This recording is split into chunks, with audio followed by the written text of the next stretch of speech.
Olá, estamos começando mais um Niso Comunidade. Com a chegada do inverno, devemos ter cuidado redobrado com os animais.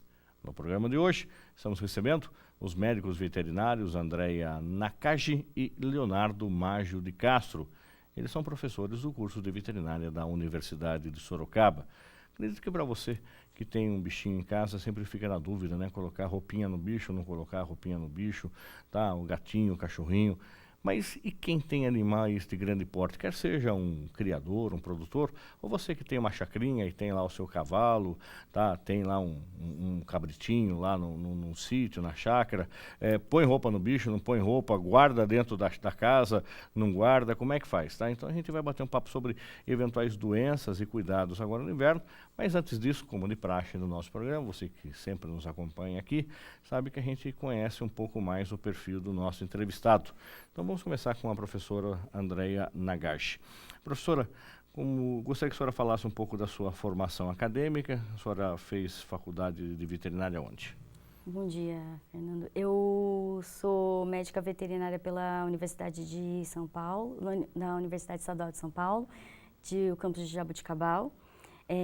Lá eu fiz a minha graduação, fiz a minha pós-graduação, mestrado e doutorado, fiz residência em clínica médica de pequenos animais e tenho essa especialização toda lá mesmo na Universidade de Jaboticabal. A senhora fez mestrado e doutorado também. Isso. A senhora é doutora em medicina Isso, veterinária. medicina veterinária. Muito bem. E o professor Leonardo Maggio, também professor da Uniso. Professor Leonardo, o senhor fez medicina veterinária onde? Primeiramente, bom dia, Fernando. Eu me formei em São José do Rio Preto, na Unirp, né, o Centro Universitário de Rio Preto, em 2011. A partir disso, depois de 2011, de 2012 a 2014, eu fiz residência em clínica e cirurgia de grandes animais pela Universidade de Brasília. Fiquei 2 anos lá em Brasília, trabalhando com grandes animais. E após esse período, de 2014 até 2016, eu fiz o mestrado pela USP, em São Paulo, pelo Departamento de Cirurgia Veterinária, mais especificamente trabalhando com videolaparoscopia em equinos, cirurgia por vídeo em equinos. E o senhor está na Uniso desde quando? Eu estou como médico veterinário responsável do Hospital de Grandes Animais desde o ano passado, em maio do ano passado eu fui contratado, estou completando 1 ano de casa agora e recentemente esse ano entrei como professor de clínica cirúrgica de grandes animais, pegando a parte de clínica cirúrgica de ruminantes, né? Acaba sendo essa minha atribuição aí a partir desse ano. E o senhor é natural de onde? Eu sou de Itu, mas eu tive um perfil em busca do conhecimento, em busca da formação, que acaba sendo até um perfil de nós veterinários, né? Nós irmos atrás da onde melhor pode nos formar. Então eu nascido em Itu, morei em Itu, fui para São Paulo, fiz graduação em São José do Rio Preto, fui para Brasília na residência, voltei para São Paulo para o mestrado e agora permaneço aqui em Sorocaba. Muito bem, mora em Sorocaba hoje? Moro em Sorocaba hoje. E a doutora Andréia, da onde, doutora Andréia? Eu sou natural de São Paulo, mas me mudei para algumas cidades do interior de São Paulo e aí fiz a minha faculdade em Jaboticabal e depois eu vim para cá, para Sorocaba. A senhora mora em Sorocaba hoje também? Agora eu moro em Sorocaba. Muito bem.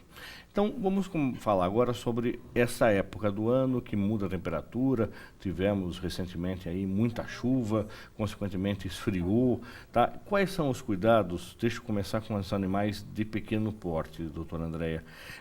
O gatinho e o cachorrinho que eventualmente ficam soltos no quintal, dentro de casa, sobe na cama, enfim. O que diferencia esta época do ano para esse bicho? Ele já tem na própria natureza dele, ele consegue se adaptar a essas mudanças de temperatura? Ou eu devo colocar um agasalho no bichinho, devo colocar um pano no chão de repente para ele deitar? Dá para ele um eventual conforto, uma caminha estofada, acolchoada, colocar em cima da cama? Como é que a senhora orienta? E se eventualmente animais de pequeno porte, como um gatinho, um cachorrinho, se ele fica resfriado?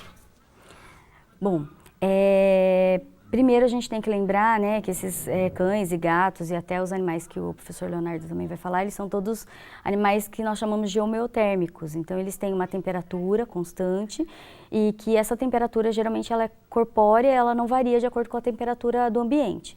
Então na verdade é uma temperatura da mesma forma que acontece com os humanos, né, os animais também têm uma temperatura que é a temperatura confortável e normal para eles. e que durante o frio eles também sentem essas temperaturas mais baixas, né? Então eles também sentem o frio da mesma forma que os humanos sentem. A diferença é que eles têm uma característica em determinada espécie, em determinadas raças, que é a pelagem. Né? Então, algumas raças têm uma camada de pelagem ou uma característica de pelagem que, de repente, permite que a sua proteção, né, frente ao frio seja um pouco melhor, e aqueles animais com menos, né, uma pelagem menos densa, talvez sintam mais frio, né, durante as baixas temperaturas. O que acontece é que hoje em dia a gente tem um maior contato, talvez, com os animais que ficam dentro de casa, né? Então, os animais, eles ficam, de uma certa forma, mais protegidos dentro de casa. A gente tem essa proteção já dessas baixas temperaturas, já quando os animais ficam dentro de casa. E, em alguns casos, a gente tem até, né, alguns acessórios, como roupas e tal, que fazem também essa proteção. Né? Caminhas, né? Cobertores e tal, eles também podem ser utilizados para a proteção desse animal, principalmente no período da noite, né? Evitar que esses animais fiquem molhados, né? Ou que saiam durante os momentos de chuva, né? Evitar, porque o pelame do animal, geralmente a base do pelame fica molhada, fica úmida por muito tempo, né? Mesmo que superficialmente a gente observe que o animal ele aparentemente está seco, né? Mas a base do pelame pode ficar molhada por várias horas, úmida, né? Por várias horas. E isso pode causar um frio, né? Uma baixa temperatura do animal. E pega resfriado, professora? Na verdade, Gripe, a gente não chama como resfriado. Os cães, principalmente na época do inverno, eles tendem a ficar mais confinados, né? Dentro de casa, dentro de ambientes fechados. E a gente tem aí alguns vírus e bactérias que também são transmitidos entre eles, né? Que é chamado de traqueobronquite canina, né? Uma traqueobronquite infecciosa, infecto-contagiosa, que é transmitida de um cão para outro e que geralmente a incidência ela aumenta no inverno, né? Principalmente por causa desse confinamento dos animais, né?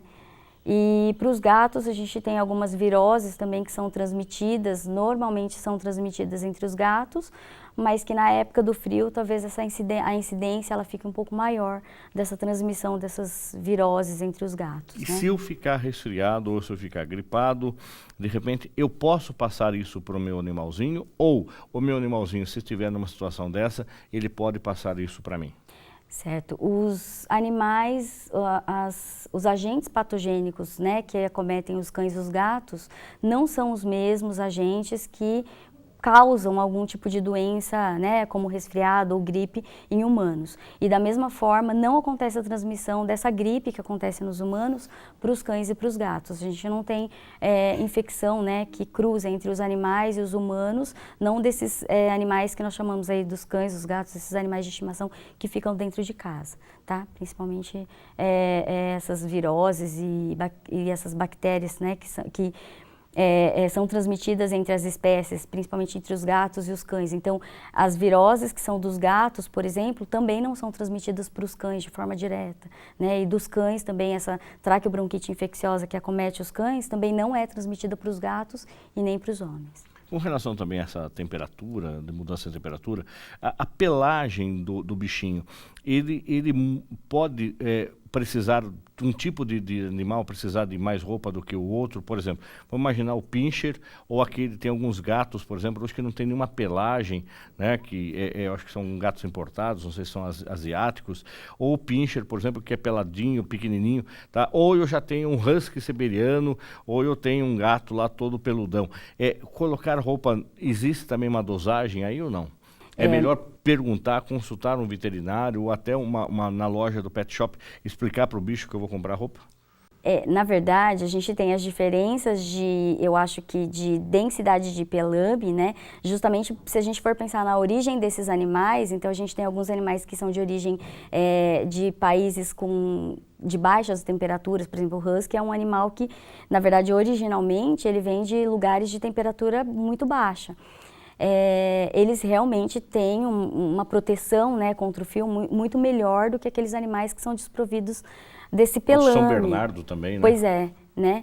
E a gente tem algumas raças, inclusive, que são desprovidas totalmente de pelos. E eles realmente precisam de algum acessório que talvez ajude, né, na proteção contra o frio. certo? Então, eu acho que a característica do pelâmido animal determina, né, a perfil de roupa. Tem roupa até resistência. forrada, Isso, né? Isso. Tá. Agora eu vou conversar com o professor Leonardo Maggio de Castro. Ele também é médico veterinário, ele é mestre em veterinária, ele é especialista em animais de grande porte. Doutor Leonardo, com relação também à questão dos animais de grande porte, o grande produtor que tem um plantel aí de vacas, de bois, quer seja para corte, para leite, enfim, e chega essa época do ano, ele também tem que se preocupar de que forma? É até uma questão de curiosidade, porque um produtor desse nível, ele já obviamente tem uma consultoria de um veterinário, se não diária, tá, mas permanente dentro da sua fazenda para poder fazer essa orientação, mas é uma curiosidade para quem está nos acompanhando. Precisa ter um lugar fechado ou não? A gente vê de repente plantéis aí gigantes em áreas imensas com milhares de cabeças, e como é que faz nessa mudança de temperatura, com chuva? Qual é a preocupação? É o casco, é a pelagem, o que precisa ser também tomar cuidado? Certo. Existem alguns pontos que nós devemos conversar pelas modalidades de criação que nós temos para os grandes animais. Nós temos basicamente, tanto para equinos quanto para bovinos, sistemas extensivos de criação, animais que são criados a pasto, né, como você mesmo falou. Nós temos grandes lotes, grandes rebanhos, e que inviabiliza do proprietário fechar esses animais, colocar esses animais em baia. Em contrapartida, nós temos algumas produções intensivas, né? Ou seja, aquelas que os animais permanecem fechados 100% do tempo ou grande parte do dia. Eu vou pontuar, primeiro ponto, eu acho que o cavalo acaba sendo importante para a gente levar em consideração. Os equinos, eles são providos de pelo, né? E acaba essa sendo uma característica de proteção contra o frio. Nós sabemos que, se a gente voltar na história do cavalo, quando ele era um cavalo selvagem, em vida livre, nós temos ele exposto ao tempo 100% do tempo. Então, nós temos ali os pelos para fazer uma camada de revestimento. Eles possuem até uma secreção, né, de uma substância oleosa que faz com que esses pelos fiquem impermeabilizados, impedindo que a umidade chegue até a pele. Então, essa camada de proteção faz com que eles tenham uma tolerância maior, né, a suportar o frio ou até mesmo a chuva, né? O que o pessoal acaba vendo muito, né, com a domesticação do cavalo, né, esses grandes sistemas, novos aras, grandes aras, as cocheiras, colocar uma capa no cavalo. Por que se coloca capa em cavalo? Naturalmente, existe uma questão estética do pelo, né, do proprietário querer que o pelo do animal fique mais fino. Nós sabemos que se nós colocarmos uma capa e esse animal fechado numa baia, a tendência é que os pelos fiquem mais finos, fique um pelo mais delicado, né? E por uma questão estética, né, e de conformação do animal, a capa ela serve para proteger do frio. Consequentemente, esse animal se resguardando do frio, ele não tem como instinto fisiológico, vamos colocar assim, de produzir um pelo mais grosso e mais comprido, né? Então a capa seria para essa indicação. Mas, obrigatoriamente, eu preciso colocar uma capa no animal? Se ele for um animal criado solto, não há essa necessidade. O importante é esclarecermos que a tendência é que esse animal ele tenha um pelo mais grosso, mais opaco e mais comprido, justamente para se proteger dessas intempéries aí do tempo. Agora o senhor falou aí falando em grande plantel, mas é aquele, agora pode ser que isso sirva para quem está nos acompanhando, que tem uma chacrinha, tem um sítio pequeno e tem lá 2, 3 cabeças, quer seja um cavalo para brincar no final de semana, para a criançada andar, tá? E aí, ele também pode deixar esse animal, às vezes até um animal mais velho, que ele comprou, que já não é um animal que já teve um uso muito intenso, mas hoje fica ali na chacrinha para a criançada brincar, deve ter um cuidado, deve ter uma baia, esse que de repente não tem um aporte de um veterinário permanente, o que ele deve fazer? Qual a orientação que a gente dá? Até depois nós vamos chegar nos pequenos animais, mas especificamente do cavalo. Certo. É importante ressaltar, foi muito bem levantado por você, que independente de serem animais de produção, animais que são criados soltos, né, nós devemos respeitar essa natureza do cavalo. Nós temos que nos atentar que é de extrema importância, mesmo num piquete ou num pasto, que você ofereça ao animal uma condição de abrigo. Por mais que exista a chuva e o vento, é preciso que nós tenhamos a possibilidade desse animal se resguardar, se esconder, né, se poupar do frio e da chuva intensa, né? Então, mesmo um pequeno produtor, nós acreditamos que, respeitando a natureza do animal, mesmo sendo criado solto, né, nós devemos oferecer essa condição de abrigo. Vale a pena ressaltar que animais muito novos e animais muito velhos sempre requerem um pouco mais de cuidado. O animal recém-nascido, a tendência, né, de um potrinho, por exemplo, é que você resguarde ele nos períodos mais frios, ou seja, por exemplo, período da noite, resguarde ele numa baia junto com a mãe. Caso não haja essa possibilidade, colocá-lo num piquete onde tem uma vegetação um pouco mais alta, para que muitas vezes ele deite e possa se abrigar entre a vegetação, ou até mesmo, como já falei, um local coberto para que ele possa se abrigar do frio ou da chuva. Curiosidade, o cavalo, boi, vaca, deita para dormir? Deita. Existe a lenda, né, de que os animais não deitam para dormir. Isso vem de uma questão comportamental. Tanto equinos quanto bovinos têm por característica na história de serem predados, né?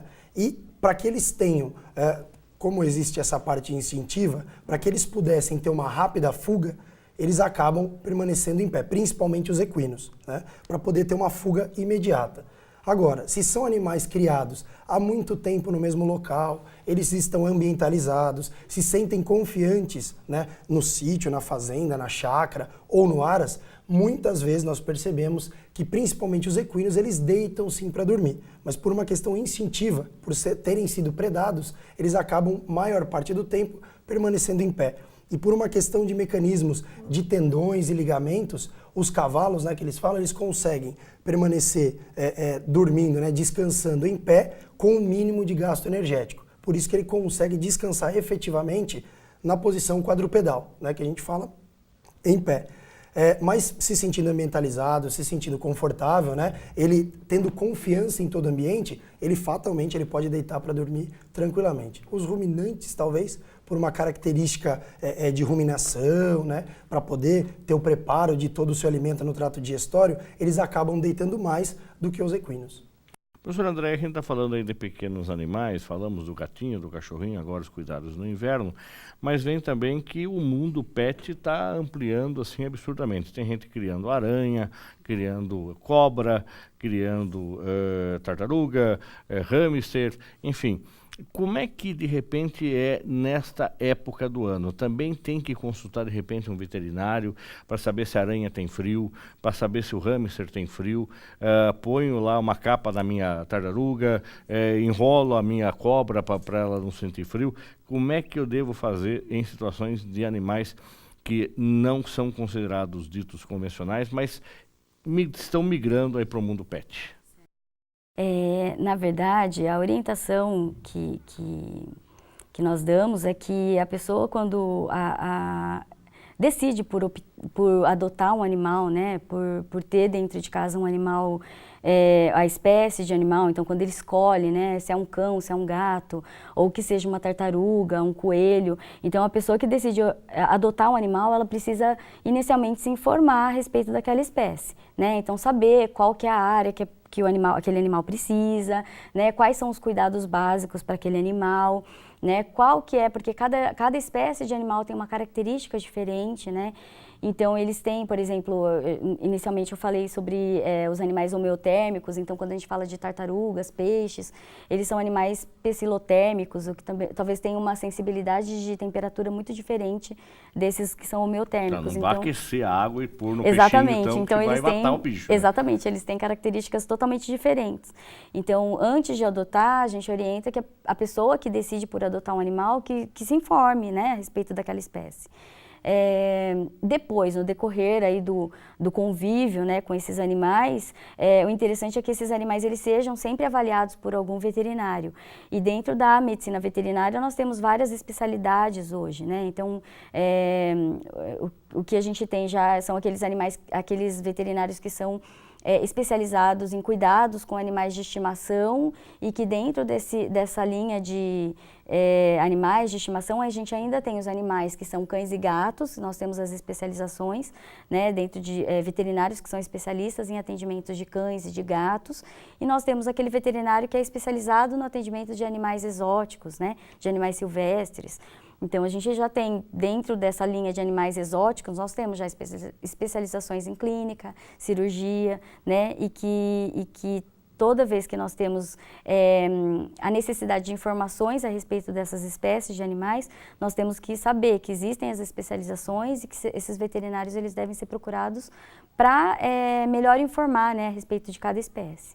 E, consequentemente, a gente não falamos aí do passarinho, né? Eu lembro do passarinho na minha casa. Meus pais tinham lá alguns passarinhos e cobriu a gaiola, existe até umas capas prontas já que põe na gaiola à noite para o passarinho dormir, ou recolhia o passarinho dentro de casa, punha tudo em cima da mesa, de manhã tirava o passarinho. O passarinho também sente frio? Será que dá para imaginar também ou não? Então, mas aí tem o passarinho na natureza, como é que ele faz? Pois é, na verdade, se a gente for imaginar, sempre quando a gente pensa, né, numa espécie de animal, a gente tem que pensar como que é a vida desse animal na natureza. Né? Então, cada um deles, é lógico, que tem o seu meio, as suas formas de resistência, né, às condições ambientais.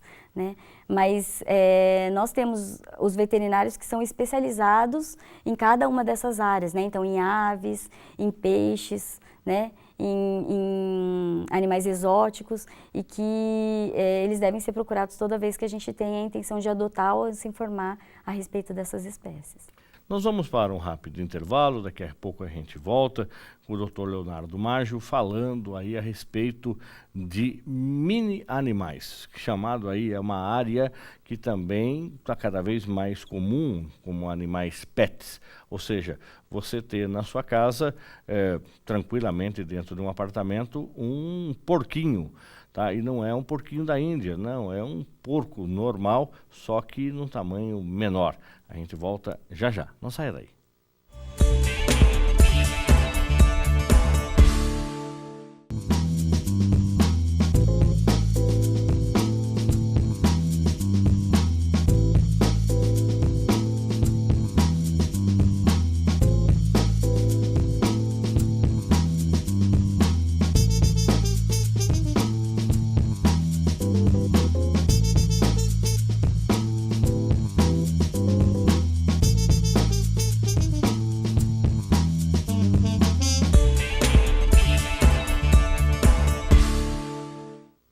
Estamos de volta com o programa Uniso Comunidade. Hoje estamos recebendo os professores de Medicina Veterinária da Uniso, doutora Andréia Nagashi e o doutor Leonardo Maggio de Castro. Nós estamos falando aí sobre os cuidados nesta mudança de temperatura, né? Estamos aí caminhando para o inverno e, consequentemente, eventuais doenças dos animais e os cuidados que devem ter. Mas acabamos aqui discutindo antes do programa uma novidade agora que está cada vez mais comum, não são os ditos animais exóticos, como eu acabei comentando agora antes do intervalo com a doutora Andréia Nagashi, que é a questão de você ter uma cobra, uma aranha, você gosta de um porquinho da Índia ou outro animal para dentro de casa, ou mesmo um passarinho, enfim. E você ter o tal são os minis animais, né? Você ter, não é um pônei, a gente vai querer saber isso do professor Leonardo. Então, qual é a diferença do pônei e você ter um mini cavalo, um mini horse, tá? Tem gente que está criando dentro do apartamento já um porco, mas como é que você vai? Imagina, o porco vai crescer, o bicho fica gigante, né? Como é que faz? Existe alguma coisa, um mini porco também? Doutor Leonardo, como é que a gente, essa tendência? Primeiro, como é que o bicho fica pequeno? Tá? O pônei é uma raça natural de um cavalinho pequeno. Mas, de repente, como é que eu deixo o cavalo ficar menor? Como é que eu deixo uma vaca ficar pequenininha? E como é que eu pego um porco que é gigante, um leitão, de repente transformar ele num micro-pig? Exato. Essa é uma área muito interessante porque acaba sendo grande novidade, inclusive para nós médicos veterinários, né? Existe todo um trabalho, logicamente, num primeiro momento, visando a parte econômica, né, de comercialização desses animais, né? São animais que num primeiro momento acabam sendo grandes, né? E fatalmente quem já foi numa fazenda com o seu filho pequenininho ou com alguma criança, a criança quer pegar, a criança quer brincar, mas por uma questão de tamanho acaba sendo perigoso. Logicamente, os pesquisadores, alguns pesquisadores, principalmente vinculados à parte genética, fazem um trabalho de melhoramento genético visando diminuir a espécie. Alguns cruzamentos, né, que acabam resultando em animais com porte menor. Isso vem de uma seleção genética de animais de pequeno porte e cruzamento entre esses animais, e com o trabalho de melhoramento genético tem-se origem aí desses animais de pequeno porte, porém são animais ainda com características de produção. Importante ressaltar, em questão do inverno, né, por mais que sejam animais, as mini cabras, as mini vacas, os mini horses, os micropigs, né, que até a gente vai conversar um pouquinho, os cuidados acabam sendo os clássicos que se tem com os grandes animais, né? Uma parte importante para reforçar, nós falamos dos animais que são criados soltos, porém nós podemos estabular esses animais.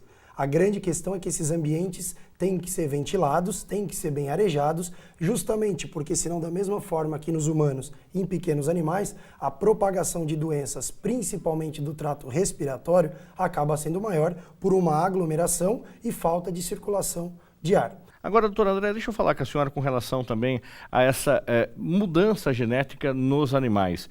O poodle, por exemplo, né? O poodle, uma época, começou a se transformar também. Tinha o poodle gigante, queria saber se isso é uma característica, tá? Eles são enormes, lindos. Como, de repente, teve os mini poodles mas falaram, eu fui até comprar uma vez, falei assim, olha, esse cachorrinho, ele tem uma deficiência no cérebro, se de repente ele pode ser doente, ele pode ter ataque epilético, tá? E outros animais a gente percebe também de pequeno porte, que começam agora a se diminuir de tamanho. É possível isso através dessas transformações genéticas? Sim, é possível. Da mesma forma que o professor Leonardo falou que acontece isso em animais de produção, nós também temos, né, a procura de animais talvez cada vez menores e raças menores que vêm sendo muito procurados, né, atualmente pelas famílias, talvez até pelo modo de vida, né, eu acho essa tendência o pessoal procurar muito apartamentos, né, e casas, talvez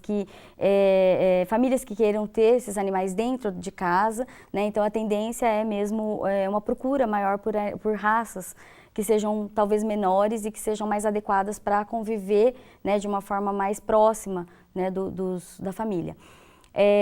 Além dessas raças que já são menores, já têm características, né, de animais de tamanho menor, dentro das raças a gente tem uma procura também maior pelos animais menores, né, dentro da mesma raça. Então esses poodles menores, pinschers menores, né, shih tzus, Lhasa, que são animais já são pequenos, né, raças pequenas, mas que existe a procura ainda de animais cada vez menores.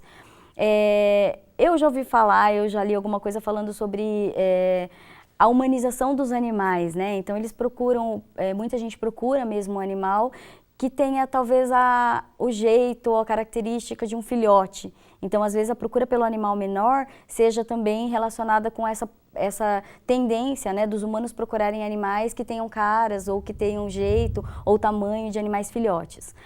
Por outro lado, eu acho que tem também essa procura pelos espaços, né, animais menores, pelo espaço disponível para esse animal, né?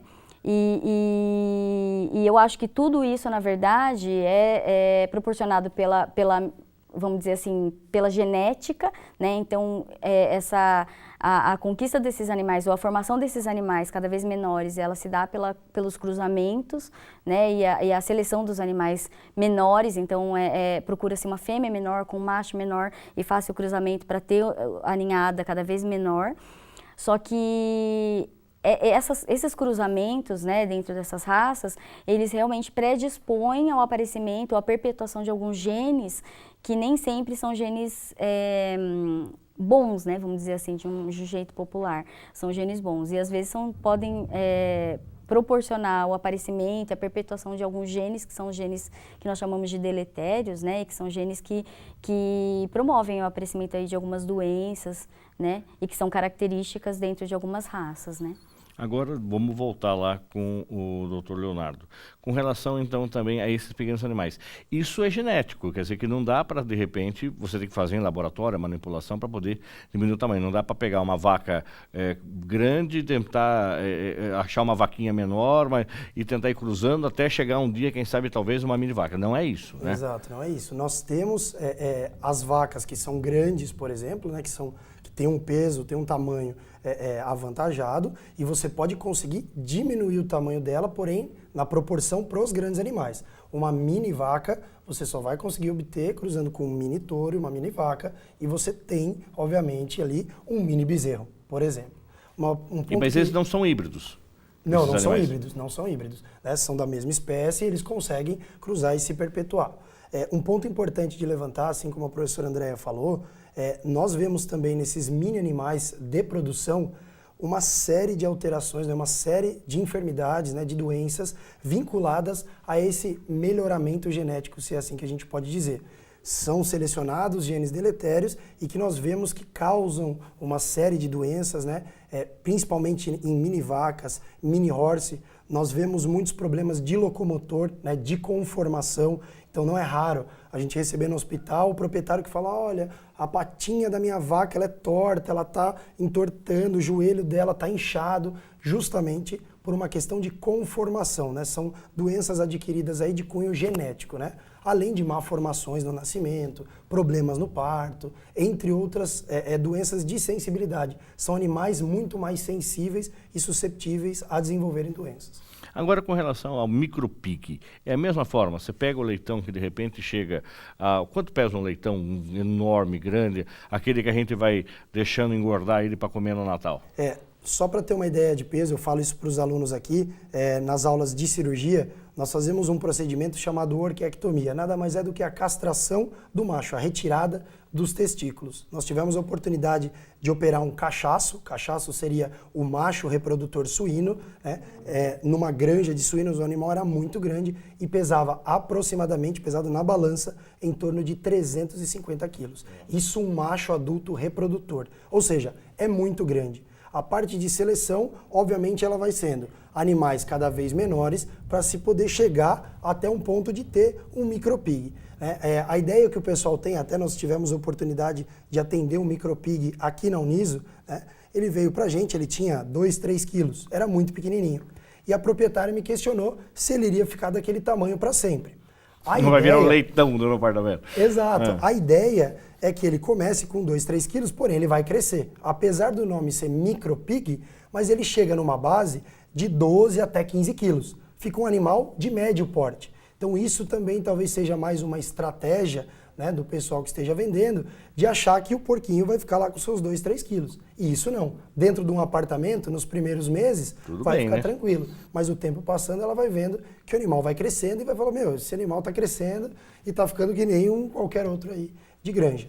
Mas a base acaba. E os cuidados, por exemplo, no micropig desse que veio até o Uniso, ele veio para fazer que tipo de ação? Exato. Esse micropig em particular, ele veio com problema de pele. Né? Nós conseguimos, com o auxílio das professoras de pequenos animais, nós temos esse trabalho em equipe, né? Essa interdisciplinariedade, nós demos o diagnóstico, conseguimos chegar ao diagnóstico de sarna, né? Um animal, assim como em pequenos animais, esses animais podem contrair sarna, apesar de terem algumas particularidades. No entanto, quando nós falamos de suíno, existe um comportamento muito característico, né? O chafurdar na lama. Para que os suínos fazem isso? Eles são desprovidos de pelo, né, em grande quantidade, e eles ficam com sua pele exposta. O chafurdar na lama é justamente para hidratar toda essa pele, vulgarmente falando, né, o couro do animal. Uma vez que nós pegamos esse animal, nós tiramos do habitat natural e colocamos dentro de um apartamento, alguns cuidados específicos quanto à hidratação dessa pele devem ser tomados. Obviamente, você não vai conseguir ter lá, às vezes até dependendo de uma casa com jardim, vai ter uma parte de lama para ele poder chafurdar. Mas as orientações que nós passamos é que seja passado o dia inteiro um hidratante pediátrico, né, um hidratante de crianças, sem álcool nesse animal. Então nós percebemos alguns cuidados já humanizados, até mesmo para esses animais de produção, mais especificamente os micropigs que nós estamos conversando. Volto à orientação que a senhora está falando, doutora André, quer dizer que se eu for ter um animalzinho em casa, casa. Então, independente do bicho que seja, eu preciso ter orientação. Não é simplesmente até fazer uma ação de benevolência, eu vou lá na feirinha de animais, pego um cachorrinho, um gatinho, porque é pequenininho, aí levo para casa. O bicho faz xixi, o bicho faz cocô, ele late, fica doente, precisa dar banho, precisa dar remédio. Quer dizer, existe uma preocupação muito grande com com animaizinhos que a gente vai ter em casa. Sim. E ele não dura 1 mês, 2 meses, ele dura muito tempo, e o pior ainda é aqueles que têm uma conduta e comportamento de abandonar os animais, né? A gente vê vídeos aí flagrantes, horrorosos, né, de gente que simplesmente abre a porta do carro, solta o cachorro fica desesperado correndo atrás. É triste de ver isso, mas infelizmente é comum. Sim, muito comum. Na verdade, hoje em dia eu acho que tem aí uma grande discussão, né, a respeito da guarda responsável dos animais, os processos de adoção, né, porque a gente tem aí uma realidade, né, de abandono de animais ainda muito grande. Nós temos aqui na faculdade alguns projetos, né, que estão relacionados aí com essa conscientização, né, a respeito da guarda responsável, alguns projetos de extensão, e mesmo projetos que acontecem dentro da universidade, né, os professores falando bastante sobre esse assunto, né, umas discussões com os alunos a respeito da guarda responsável, e o que a gente orienta é que toda vez que a pessoa decida, né, por adotar um animal, né, então a partir do momento que você decidiu que pretende adotar um animal, você precisa saber das suas condições, né, então é aquilo que você falou. O animal ele vai vir para a sua casa, ele não vai ficar 1 ano, 2 anos, não, ele vai ficar para o resto da vida dele, né? Pensando aí que um cão tem uma média aí em torno de 10, 12 anos, alguns cães ainda vivem, né, um tempo ainda maior do que isso, os gatos talvez um pouco mais. Então a gente tem que lembrar que a partir do momento que você adota o animal, você se torna responsável, né, pelos cuidados básicos para aquele animal, né? Então a gente precisa, antes mesmo de decidir optar, adotar um animal, a gente precisa saber que esses animais precisam de cuidados e cada espécie tem uma característica diferente, e a gente precisa saber quais são os cuidados básicos para aquele animal, né? Então, ser responsável por aquele animal a partir do dia da adoção, né? Castrar ou não um animal? Qual é a orientação, a técnica enquanto médica veterinária? Eu pego o animal, castro tanto o macho quanto a fêmea. Tem algum deles que tem mais eventuais problemas que devem ser castrados ou não devem ser castrados? O que a senhora orienta? Certo. A orientação é sempre que possível, né, a gente orienta para que seja feita a castração, né, do animal, principalmente quando nós pensamos aí, você perguntou para mim se tem diferença entre macho e fêmea. Quando a gente fala sobre fêmea, a castração, além de evitar que a fêmea ela tenha filhotes, né, que talvez não sejam programados, né, o que aquela família realmente não deseja, além disso, ela previne para algumas doenças, né, dos cães, né, e do sexo feminino. Então, nós temos aí alguns estudos que já falam que a castração, ela previne, quando ela é feita precocemente, ela chega a prevenir, ela tem um alto índice de prevenção para tumores de mama, por exemplo, né? Nós temos algumas doenças também que estão relacionadas ao útero, algumas infecções que acontecem no útero, e a partir do momento que você faz a castração, você elimina com a possibilidade do animal desenvolver uma infecção uterina, por exemplo. Então, a castração, além de evitar que aquele animal tenha os filhotes, você também previne para algumas doenças que poderiam acontecer nessas fêmeas. E qual a idade, o tempo do animal, da fêmea, para ser castrada? Em quanto tempo? A gente imagina que o que é preconizado é que essas fêmeas elas tenham pelo menos em torno de 6 meses, né? E que tenham condições de ser submetidas a uma cirurgia, né? Hoje em dia a gente tem procedimentos anestésicos, né, assim, bastante seguros para que seja feito o procedimento a gente chama de ovário salpingo esterectomia, em filhotes, em animais cada vez mais jovens, né?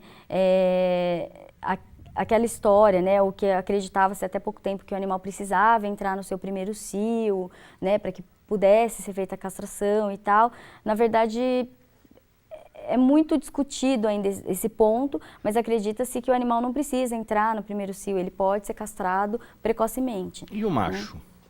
O macho também, a técnica cirúrgica, né, o procedimento cirúrgico ainda para o macho é um procedimento bastante seguro, rápido, né?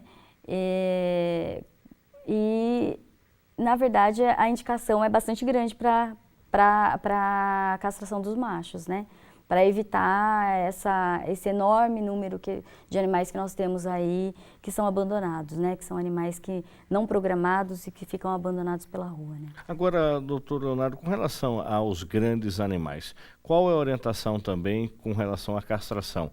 Isso é questão de característica, necessidade, perfil, deixa-se só um macho, como o senhor falou agora há pouco do porco, tá, para ele ser ali o líder do plantel, ou não, ou deixa com todos eles, num sítio, numa fazenda, como é que é a característica da castração? Certo. Esse é um ponto também importante a ser discutido, que geralmente nas propriedades, seja de cavalo, seja de bovino, ou até mesmo em suíno, quanto mais macho se tiver em um mesmo espaço, a chance de acidentes acaba sendo muito maior. Nós vemos que as brigas entre garanhões, as brigas entre touros ou as brigas entre cachaços trazem grandes prejuízos, né, à produção e à vida do animal, né? Ferimentos graves e até mesmo morte de alguns animais. Então, obviamente, o produtor ele seleciona um macho ou outro que do ponto de vista zootécnico, ou seja, é um animal de extrema qualidade, né, tem uma documentação, né, ou seja, uma árvore genealógica muito boa, né, tem avós, tem pais muito bons, e o que renderia aí ao proprietário, né, filhos aí de grande valor.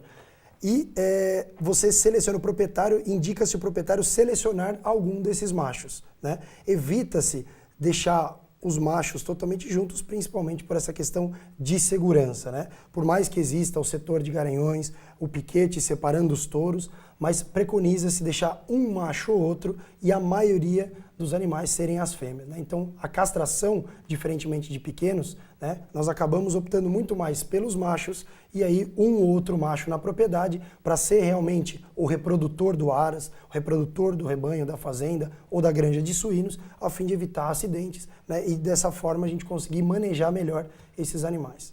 A Maria Verônica, ela tem uma chacrinha e ela quer comprar um cavalo para deixar lá na chacrinha. A Maria Verônica é nossa produtora aqui. E ela perguntou, posso comprar um cavalo mais velho? De repente, quanto tempo vive um cavalo? E de repente esse cavalo mais velho ele pode ser mais dócil? Ou de repente ele pode vir com algum vício, com algum trauma que para uma criança pode ser problemático? Como é que eu faço para avaliar isso? Certo. Até falando da castração, em partida disso, nós indicamos, por exemplo, para um proprietário que queira um animal para passeio, que queira um animal para família, que se não for castrado, que castre. Justamente, independente da idade. Independente da idade. Porque a castração, ela tende, né, a acalmar mais o animal. No macho, você diminui muito a produção de testosterona, que é o hormônio masculino, e, consequentemente, o animal fica mais calmo e mais dócil para ser manejado. Nesse caso específico, o que é interessante, nós brincamos até no dia a dia falando que para cavaleiros que são inexperientes, vale você comprar e ter um cavalo experiente, para que ele possa ensinar o cavaleiro. Ou se o cavaleiro for experiente, que pegue um cavalo inexperiente, para que aí juntos possam aprender. A ideia que eu recomendaria nesse caso é que comprasse um cavalo ali numa média de 10 anos. É um cavalo que já passou da fase, vamos colocar assim, da adolescência, já passou da fase do adulto jovem e está entrando na fase adulto, uma fase mais madura. Ele já teve oportunidade de viver bastante situações, né, que num primeiro momento talvez ele ficaria assustado, poderia até colocar em risco a família dela, né, no caso de alguém montando. E sendo um animal mais experiente, ele lida melhor com essas situações e acaba sendo muito mais calmo. E qual é a idade então, de um cavalo desse? Em média, os equinos vivem 25 anos. Né? Lógico, quanto mais velho, a vida útil desse animal de ser montado acaba sendo menor. Lógico que vai muito da atividade. Um simples passeio de final de semana, um cavalo de 15, 16, 18 anos, ele consegue fazer normalmente. O importante é sempre ter um respaldo veterinário para ver se o animal está em condições aptas de poder fazer esse tipo de trabalho. O relato do cavalo mais velho que se tem até hoje, esse cavalo já morreu, mas foi um cavalo que atingiu 51 anos de idade.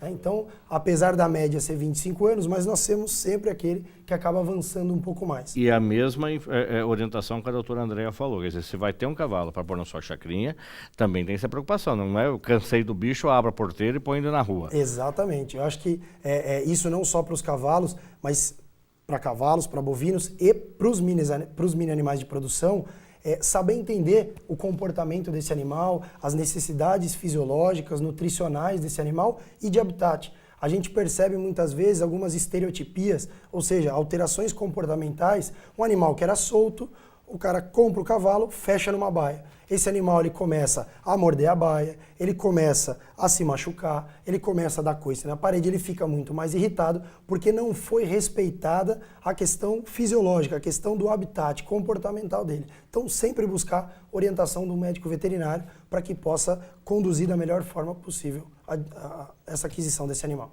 Doutora Andréa, com relação ao Hospital Veterinário da Uniso, com certeza o objetivo do programa Uniso Comunidade é prestar serviço para a população que nos acompanha. Como é que eu faço e quais são os animais que a gente pode trazer para ser atendido no Hospital Veterinário? Paga alguma coisa, não paga? Precisa fazer um agendamento? É só para funcionário, filho de funcionário, animais de funcionários? Como é que funciona? Atualmente nós já estamos atendendo, né, no Hospital Veterinário. Nós temos os setores de animais de produção, que é o professor Leonardo que é responsável. Nós temos o setor de atendimento à clínica médica de pequenos animais, né, de cães e gatos. Temos também o setor de atendimento clínica e cirurgia de animais silvestres, que é com o professor Rodrigo Teixeira.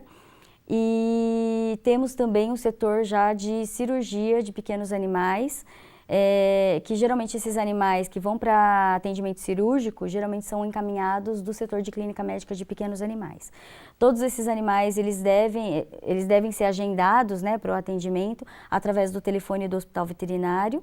É a hora marcada, nós fazemos atendimentos a partir das 2 horas da tarde. De segunda a sexta-feira? De segunda a sexta-feira. Tá, o telefone, então, você que está nos acompanhando, anote lá, é o 3236-4688. Vou repetir, 3236-4688, é o telefone do Hospital Veterinário da Uniso. Você pode ligar a partir das 14 horas, das 2 horas da tarde. O atendimento é gratuito, você faz o seu agendamento e traz o seu bichinho aqui, de segunda a sexta-feira. Até que horas atende normalmente, doutora Andréa?